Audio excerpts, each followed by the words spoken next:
Ma mogoče že kdo takoj na začetku kakšno vprašanje za ekipo filma? No, priložnosti bojo tudi še potem. Potem pa bom jaz zastavila prvo vprašanje in sicer me zanima, kaj je bilo tisto, v bistvu za vse vprašanje, kaj je bilo tisto, kar vas je pritegnilo, ko ste prvič dobili v roke scenarij ali pa ko vam je mogoče Sonja prvič povedala za projekt?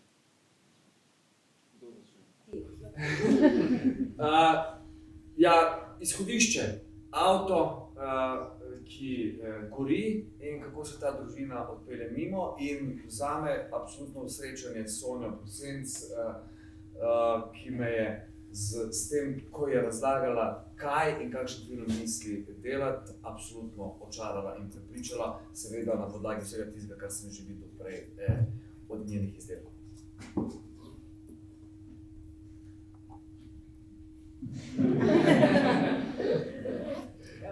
Jaz nisem prebrala scenarija v bistvu nikoli, zato ker so mi svetovali vsi da je bolj, da ne preberem, da bo lažje igrati, če ne vem, kaj se bo prej zgodilo, kaj kasneje, tako da v bistvu nikoli nisem prebrala celega scenarija naenkrat, tako da tega ne moram glih povedati, ampak že to, da sem slišala, da imam možnost iti na audicijo za nek film, je bilo tako wow, ok, z veseljem, tako da že to me je prepričalo. Jaz Sonjo poznam od 19. leta naprej, tako da se sploh ne spomnim v resnici, kdaj sva se prvič začela pogovarjati o filmu, ampak pa sva že skupaj naredila ene par filmov, tako da jaz sem avtomatsko zraven zgleda. Jaz pa mislim, da me je najbolj prepričalo to, da je komedija. Tudi jaz sem Sonja že precej stvari naredila, tako da, ampak se pa ne spomnim, ker se scenarij seveda spreminjal, ker to je nek dolgoročen proces, da se ne spomnim točno, kjer je bila ta stvar. Mislim, da je bilo to, da je bilo vse zelo tako tight napisan, z malo besedami, z malo dialoga, ampak struktura je blazno držala že takrat, že čisto na začetku. Kaj si omenila, da te je pritegnilo to, da je film komedija, ker se mi zdi, da nasplošno to ni ravno pogosto v slovenskem filmu, ne vem, mogoče v gledališču, kaj bolj, ampak me zanima, a pogrešate te priložnosti, a se vam zdi, da bi bilo treba, da bi scenaristi morali pisati scenaristke več komičnih vlog, več komičnih filmov?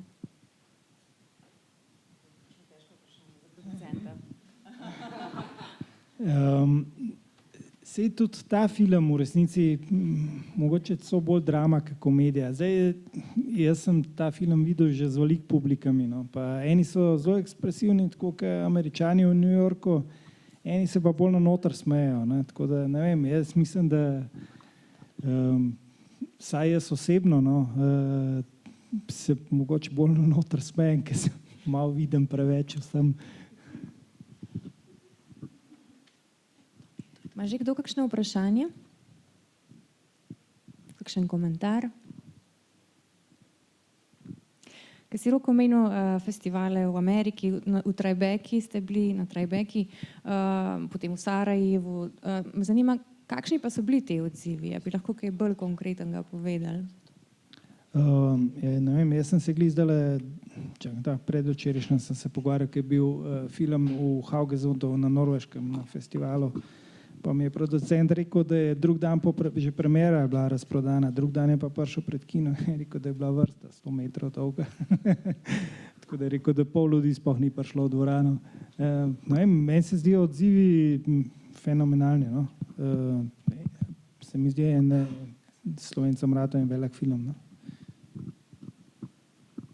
Kaj pa je bilo, mislim, ne vem, verjetno v Tribeki, ste imeli tudi kakšen pogovor po filmu, a je bilo kaj, kar je občinstvo spraševalo, a je bilo kakšno zanimivo vprašanje? Ne vem, verjetno ne vidijo prav veliko slovenskih filmov, tako da to me zanima, ja.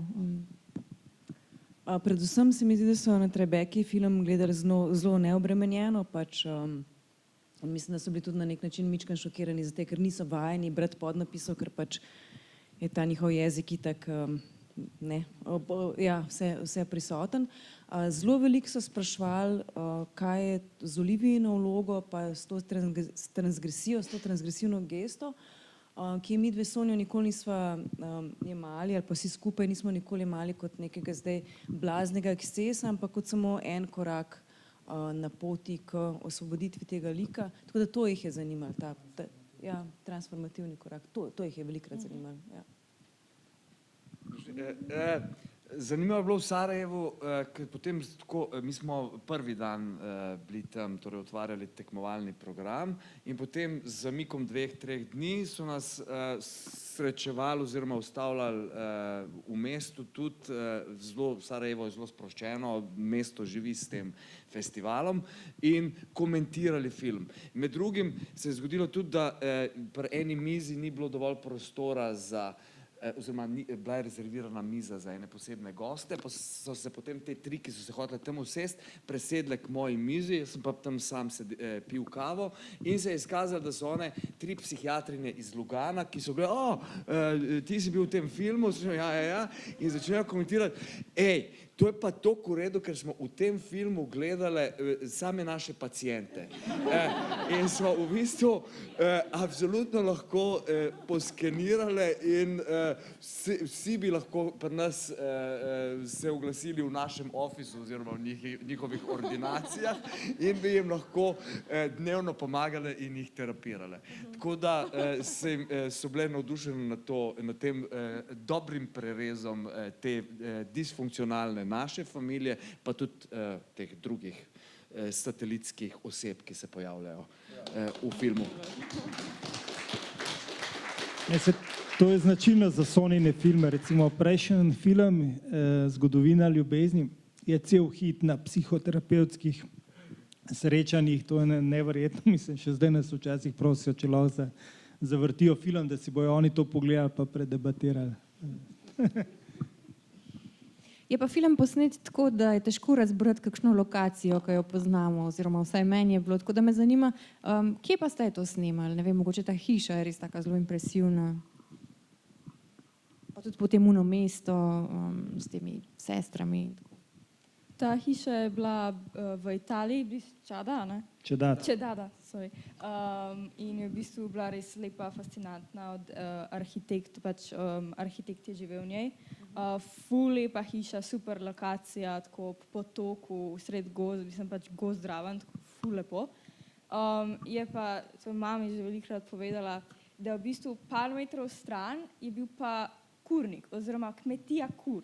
Piščančja farma, ja. Ja, in 2-krat na dan so, ne vem, odprli ta kurnik in je toliko zasmrdel, da je pol uničil to lepoto. Ampak vse je bilo zelo lepo. Ampak pol pa tam ob 6 zvečer smo vsi umirali, smo naj bili noter kot zunaj.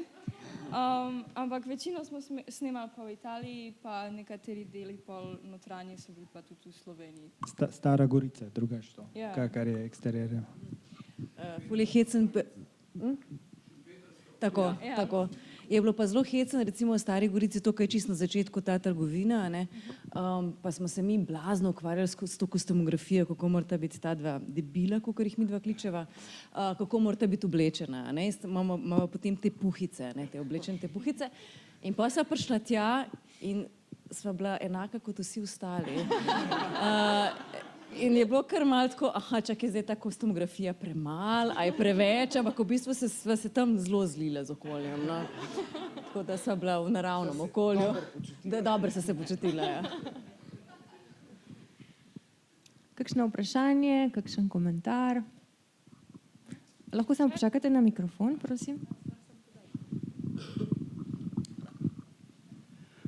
Prvo čestitke. Pač, to je bil kar izkušnja popotovanje, pač res surovo, življenjsko. Tako da ja, bravo, čestitke. Pa zanima me v bistvu, kakšna je bila energija na setu. Kako je bilo, pač ste se hecali, ste se, ne vem, je bilo vse bolj resno, tako malče, kako je izgledalo?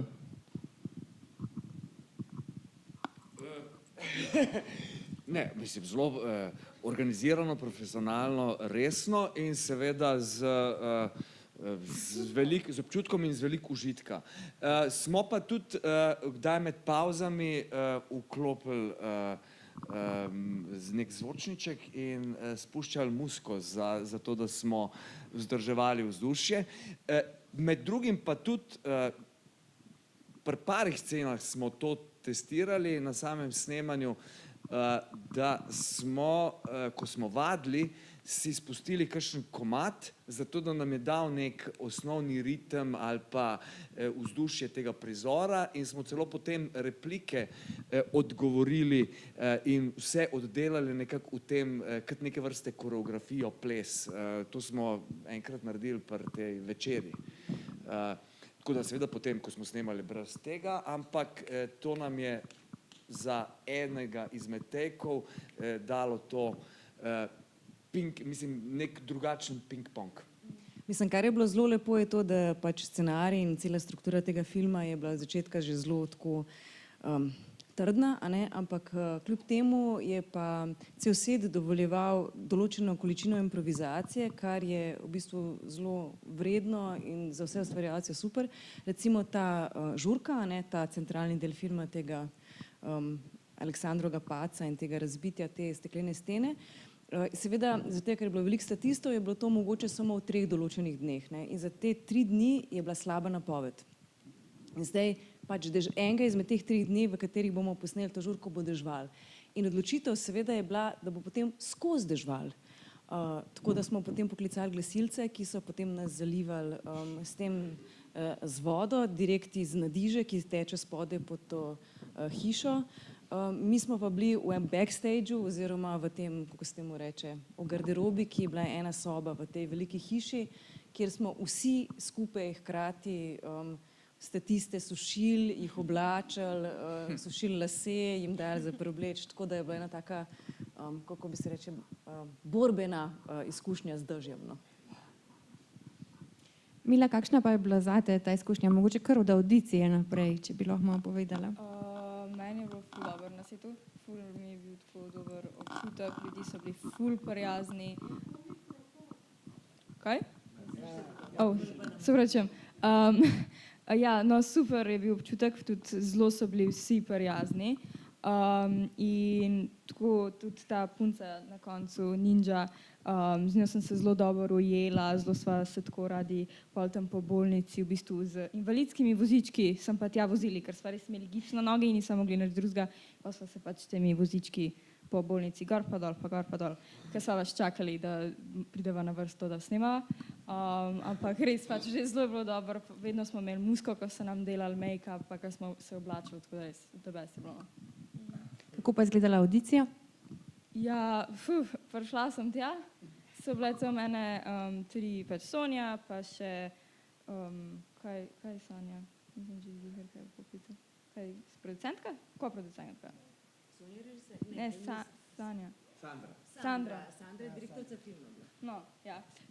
In so v bistvu potem sem mogla v bistvu povedati besedilo oziroma nek tekst, prizor iz filma, ta, ko pridejo v bistvu begunci in pol to večkrat ponoviš na različne načine, ne vem, da ga probaš prepričati na smešen način, na resen način, žalosten pač tako in pol te posnamejo in te imajo tam, da pa lahko se odločijo. Kakšno vprašanje? Kakšen komentar? Aha, gor imamo nekoga. Hvala.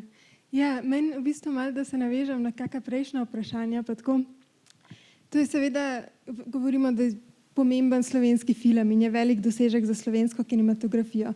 Hkrati je pa zanimivo ravno to, da se zdi tako malo izvzet iz prostora, iz časa, da je malo neumestljiv, da hkrati je cel kup referenc na dost sodobnih režiserjev, kot so, ne vem, Ostlund, von Trier, Dolan, ne vem, malo tudi neki motivi, vse te, ne vem, Parazita, socialne problematike in tako naprej.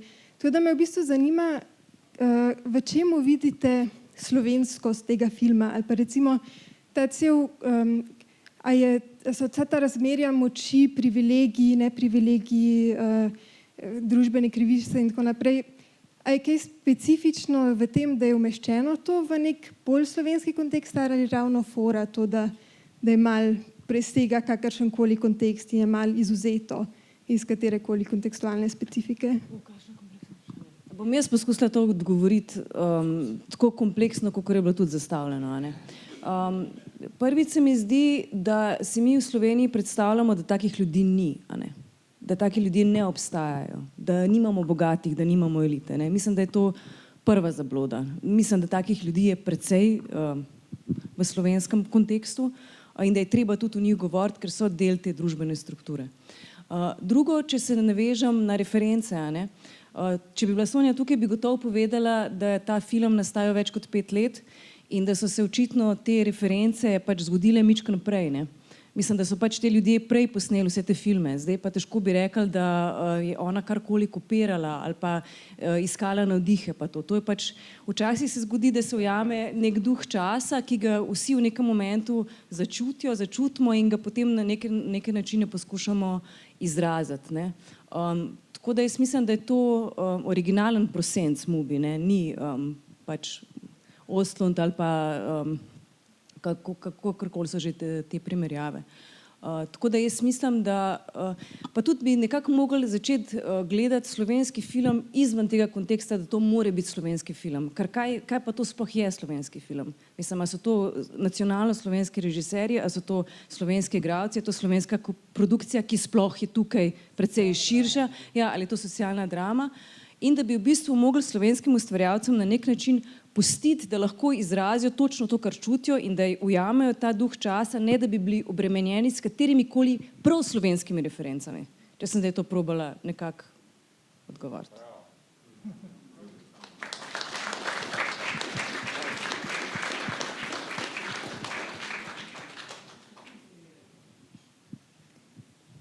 Samo počakajte na mikrofon, prosim.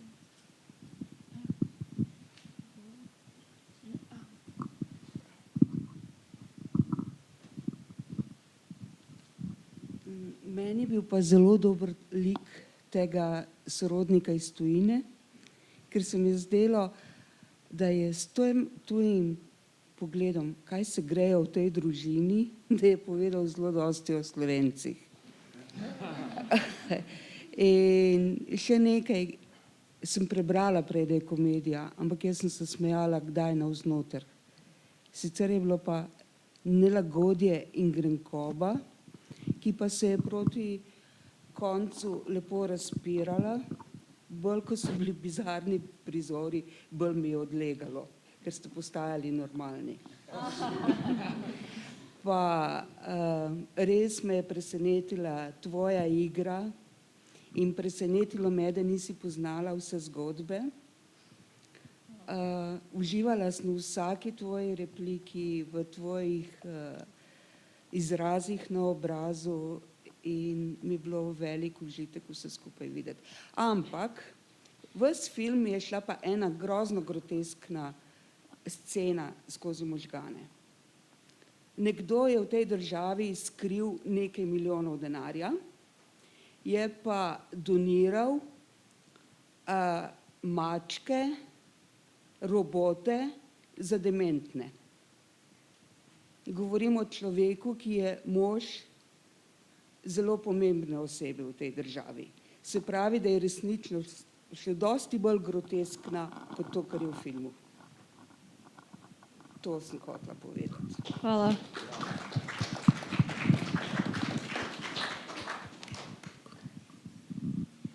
Še kakšno vprašanje?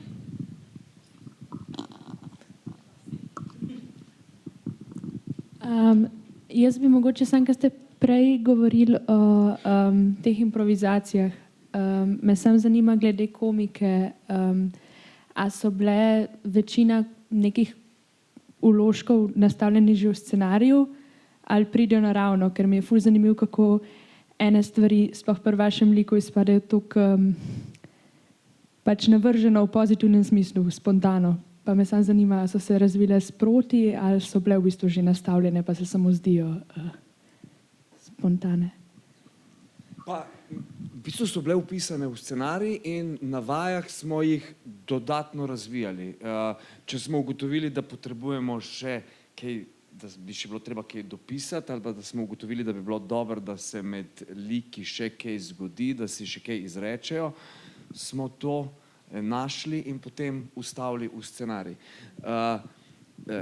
Oziroma vkomponirali v našo igro. So se pa situacije oziroma akcije tudi zgodile na samem setu, iz tega, kar je bilo tam. Mislim, nismo se kot pijanci plota držali tega, ne, mi smo tako določili, ne smemo zdaj nič novega sprejeti. Sonja ima zelo posluh za to, kar se v prostoru zgodi, opazi in potem stvari spreminja naprej. Mi smo pa, ne vem, določene stvari so kdaj tudi se nam čist posrečile, da sva sploh recimo Olivija in Aleksandar določene stvari delala istočasno, ampak to ni zdaj namenoma, da smo rekli, no zdaj pa oba z levo roko pa desno, ampak nekako očitno s tem notranjim prisluškovanjem pa... No, pa smo sicer, to se je recimo zgodilo slučajno, a ne? Ja. Pa smo pa ta kader pogledali, pa sva videla to opazila, pa sva videla, da se je to zgodilo, potem sva pa pač to malo furala naprej, ne? Ja. Ampak ne tako, da bi bilo zdaj to nanošalno, pa da bi bilo agresivno, ampak tam, ko se je dal, sva potem pač probala tudi neke te enake geste, recimo, proizvesti. Ja. Še nekdo na balkonu? Najprej čestitke za film vsem. Mene pa zanima, če bi lahko malo povedali o ritmu filma. Mislim, meni je bilo to zanimivo, ta ritem, ki se je spreminjal, pa smo mogoče ga čutili skozi glasbo ali pa čez neko napetost, ali pa mogoče sami vi rajš povejte, kako ste kaj v tem ritmu, če je bil ritem neka tema pogovorov med delom. Druga stvar, ki me zanima, pa mogoče, če bi lahko kaj povedali o teh poglavjih ali pa kot nekih, mislim, jaz sem to imela kot neke malo ločene zgodbe znotraj te večje zgodbe, ja, malo v strukturi. Hvala. Ja, mislim, kadar se pogovarjamo o komediji, gre vedno za ritem, ne? Gre za ritem izmenjave besed in ritem izmenjave gest, da pridemo do nekega komičnega učinka. Čeprav to ni zdaj čista prava definicija, ne?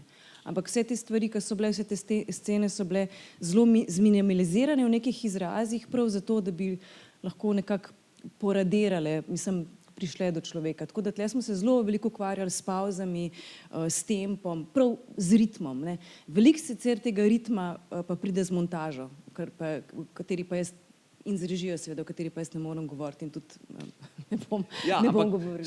Sta v bistvu Sonja in Ivana Fulmič, ki je montirala ta film, opravili res odlično delo, da smo ta ritem, ki je bil nastavljen na samem snemanju, absolutno nadgradili in seveda potem Silensa, Primož Hladnik in Boris Benko z vso to muziko. Tako da v bistvu mi igralci naredimo na setu oziroma v predpripravah vse, potem na setu damo vse od sebe, potem smo pa pravzaprav v rokah drugih in smo zelo veseli, da so te roke dobre.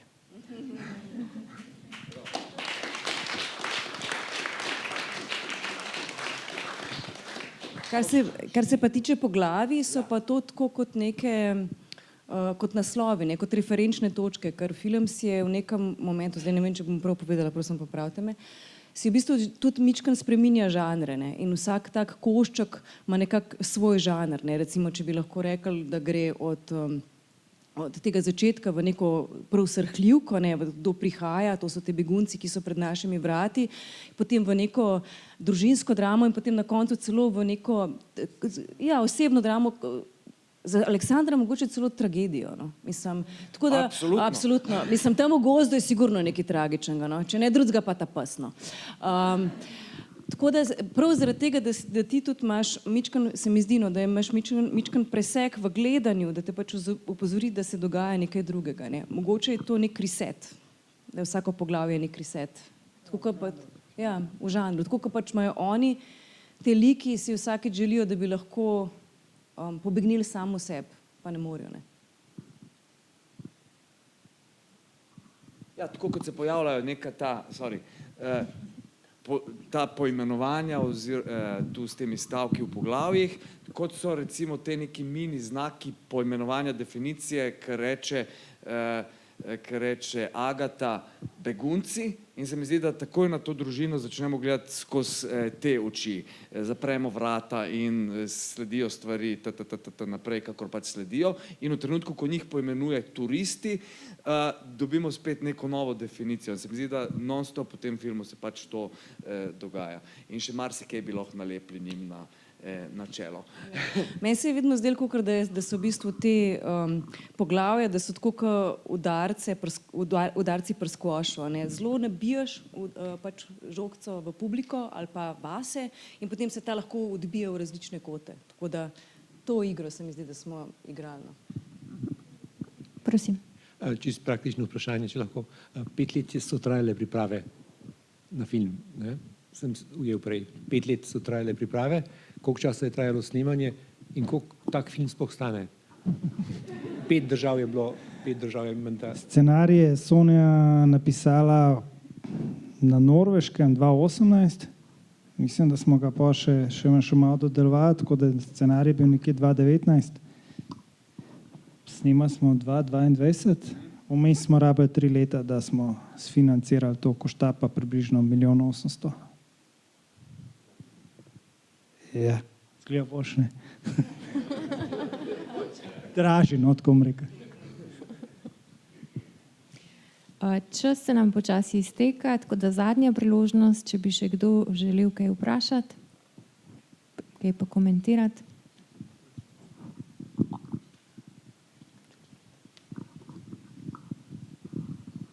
Čestitke še iz moje strani. Zdaj, moje opažanje je bilo med likom Aleksandra pa Sonje, se pravi na začetku, da je bil Aleksandar bolj tak medu karakter, Sonja bolj prodorna, potem pa se... Olivia. Potem pa se ta dinamika malo obrne. A je bilo se to namerno narejeno, vaša opažanja glede tega dinamike? Vse je namerno na filmu. Ne, v bistvu imata ona dva vsak svojo pot, ne? In zdaj pa, ker sta drugačne karaktere in zato, ker sta tudi spolno definirana, pač Marko je vsem konc dneva moški, jaz sem tudi konc dneva še vedno ženska, ne. Imata tudi nekako drugačne poti in tudi drugačen pristop, življenjski pristop, tako bom rekla, no. Drugače se odzivata na vse te situacije, ki se jima zgodijo. Tako se mi zdi, da se je Aleksandrov lik osamosvojil na koncu. V tem smislu. Ti so neko zdravo moškost iz sebe privlekel, iz tega vidika. Ampak a Olivia ostane ona v tej družini? Ali ona tudi ne gre na to vesoljsko ladjo? Jaz nisem čisto prepričana. V bistvu se vsakmu od njih zgodi neka osamosvojitev, osvoboditev, neke vrste terapija odrešitev in najbolj se mi zdi pa je osvobojena Agata, ne, ki edina odpluje z neko vesoljsko ladjo, ne, recimo takrat, ko jo pripelava z avtomobilom tja, kjer veter orang piha in pred njo stoji ta brutalistična zgradba, ki mogoče pa nekoč ipak poleti v vesolje. Tako da, tale naš življenj pa očitno najbolj najde stik z naravo.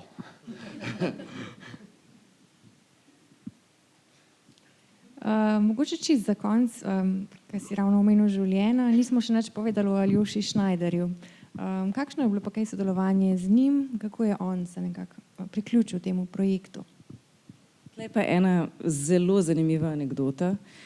Ker pač film v teh svojih 5-6 letih je šel preko velik faz in za to vlogo je bil na začetku izbran mlad norveški igralec, ki pa se je izkazal, da ne more pri tem filmu delati. In potem je Sonja besno iskala novega igralca in je bila v Franciji in je našla in je potem spraševala koproducente, ki bi našla igralca in so ji potem oni predlagali enega igralca, ki se tudi piše Schneider. In je prišla ona na sestanek s tem najmlajšim Schneiderjem in je rekla, super je, ful je talentiran, ampak je mal premlad za film. Pa je rekel koproducent, ni problem, ker ima še 4 brate. Ker to je družina Schneider, ta najstarejšega Schneiderja ste lahko videli v Woody Allenu, tako da, ja, Nilsa Schneiderja ste lahko gledate v Woody Allenu, tako da v bistvu bi tudi za kakšno starejšo vlogo, mogoče bi tudi tebi lahko kakšen Schneider igral pol v nekem drugem filmu. Ja, pač malo starejši, tako da, ja.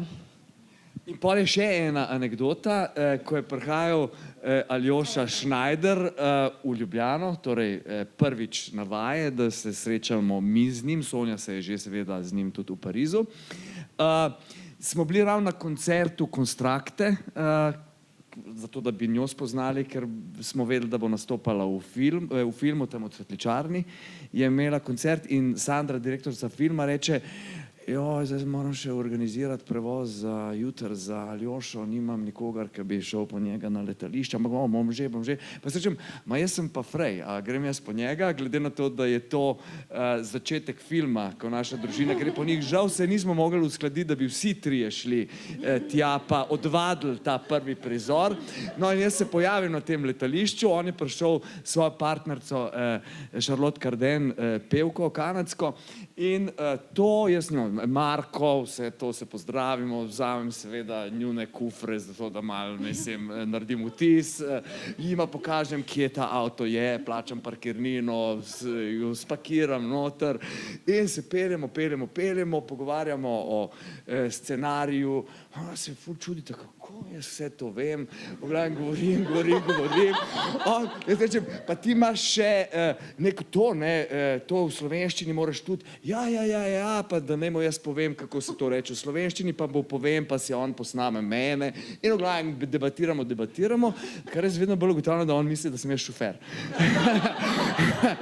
In seveda, jaz njemu, ampak jaz sem jasno povedal Marko, on je tudi vedel, da nek Marko igra tega Aleksandra, vse to, ampak nekako ni to, 1+1 ni 2, ne. In se pripeljemo do Vibe, kjer nas pričaka Sandra Eržen, torej direktorica, jaz sem, nemo povedati, on misli, da sem šofer, ne ostane tako, ne. In ostaja to do večera, kjer imamo mi zdaj spoznavno večerjo, in on pride noter spet in to, in kaj so, to je res neka bogata produkcija, kjer na spoznavne večerje in med igralci tudi šoferje vabijo, do trenutka, ko Sonja potem res reče, torej Katarina, bo Olivija, Mila, Agata, Marko, Aleksandar. In Aljoša prebledi. Ampak je v bistvu bilo to zelo dobro približevanje in nekako osnova tega odnosa med očetom in pozabljenim sinom. Izgubljenim. Najlepša hvala za ta pogovor.